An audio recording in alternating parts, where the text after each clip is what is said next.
la famille royale a été avertie qu'elle doit faire attention à la charge de travail de la reine avant son énorme jubilé de platine l'année prochaine. Sa Majesté, 95 ans, a passé mercredi soir à l'hôpital, sa première nuit à l'hôpital en 8 ans, après avoir annulé ses fonctions officielles. Cela comprenait l'annulation d'un voyage prévu en Irlande du Nord sur ordre des médecins. Les médecins de la famille royale ont envoyé la reine voir des spécialistes à Londres. Son équipe médicale aurait agi par prudence pour la faire admettre à l'hôpital King Edward VII de Marylebone avant sa sortie le lendemain. Le palais de Buckingham a insisté sur le fait que Sa Majesté était de bonne humeur à la suite d'enquêtes préliminaires lors de sa visite à l'hôpital. Au cours des 3 dernières semaines, elle a pris 14 engagements impressionnants, mais en utilisant souvent une canne.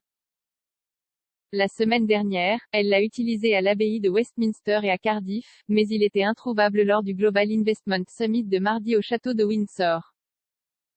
La reine célébrera 70 ans sur le trône britannique en 2022, historique car ce sera la première fois qu'une monarque britannique franchit cette étape incroyable.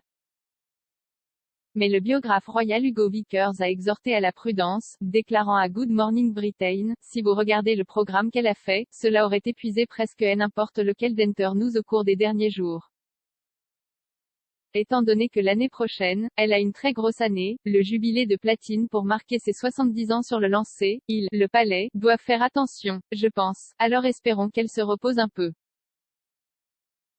Monsieur Vickers a déclaré que la plupart des programmes de la reine étaient organisés pour elle, ajoutant que Sa Majesté trouvait difficile de dire non aux choses car elle ne voulait pas laisser tomber les gens.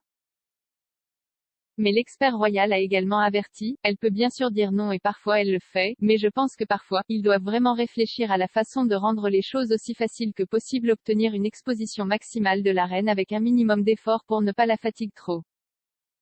S'exprimant également sur GMB, l'ancien attaché de presse de la reine Dickie Arbité a déclaré, elle avait un programme très punitif en octobre et je suppose que la chose qui l'a vraiment renversée était mardi soir. Il était entendu que la reine était de retour à son bureau au château de Windsor jeudi après-midi, quelques heures seulement après son retour de l'hôpital. Elle aurait lu ses boîtes rouges officielles du gouvernement et devrait maintenant se reposer pour le reste de cette semaine. Le palais de Buckingham a déclaré dans un communiqué, suite à un avis médical pour se reposer pendant quelques jours, la reine s'est rendue à l'hôpital mercredi après-midi pour des enquêtes préliminaires, retournant au château de Windsor à l'heure du déjeuner aujourd'hui, jeudi, et reste de bonne humeur.